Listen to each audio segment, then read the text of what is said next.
ಏನೋ ಪರಿಷತ್ ಎಲೆಕ್ಷನ್ನಲ್ಲಿ 5 ಗೆಲುವಾಗಿದೆ. ಕಾಂಗ್ರೆಸ್ನ ಸಂಖ್ಯಾಬಲ ಹೆಚ್ಚಳ ಆಗಿದೆ. ಮೇಲ್ಮನೆಯಲ್ಲಿ ಇದೀಗ ಬಿಜೆಪಿ ಜೆಡಿಎಸ್ಗಿಂತ ಕಾಂಗ್ರೆಸ್ಗೆ ಬಹುಮತ ಜೋರಾಗಿದೆ. ಪರಿಷತ್ ಚುನಾವಣೆಯಲ್ಲಿ ಈಗ ಕಾಂಗ್ರೆಸ್ ಮೇಲುಗೈಯನ್ನು ಸಾಧಿಸಿರೋದು.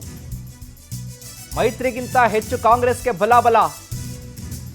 ಮೇಲ್ಮನೆಯಲ್ಲಿ ಇದೀಗ ಬಿಜೆಪಿ ಜೆಡಿಎಸ್ಗಿಂತ ಕಾಂಗ್ರೆಸ್ಗೆ ಹೆಚ್ಚು ಸ್ಥಾನ ಇದೆ. ವಿಧಾನ ಪರಿಷತ್ನಲ್ಲಿ 39ಕ್ಕೇರಿದೆ ಕಾಂಗ್ರೆಸ್ ಸದಸ್ಯರ ಸಂಖ್ಯಾಬಲ. ಬಿಜೆಪಿ ಹಾಗೂ ಜೆಡಿಎಸ್ನ ಸಂಖ್ಯಾಬಲ 35ಕ್ಕೆ ಇಳಿಕೆಯಾಗಿದೆ. ಸರ್ಕಾರಕ್ಕೆ ಇನ್ನು ಮುಂದೆ ವಿಧೇಯಕ ಅಂಗೀಕಾರ ಸುಲಭ. ಕಾಂಗ್ರೆಸ್ನ ಬಲ 39, ಬಿಜೆಪಿ ಬಲ 29, ಜೆಡಿಎಸ್ನ ಸಂಖ್ಯಾಬಲ ಕೇವಲ 6. ಕೈ ಪಕ್ಷದವರೇ ಸಭಾಪತಿ ಆಗ್ತಾರೆ. ಇದರ ಜೊತೆಗೆ ಮತ್ತಷ್ಟು ಸ್ಥಾನ ಸಿಗುತ್ತೆ. ಉಪಸಭಾಪತಿ ಸ್ಥಾನ ಕೂಡ ಆಯ್ಕೆಯಾಗುವಂಥ ಸಾಧ್ಯತೆ ಕಾಂಗ್ರೆಸ್ನಲ್ಲೇ.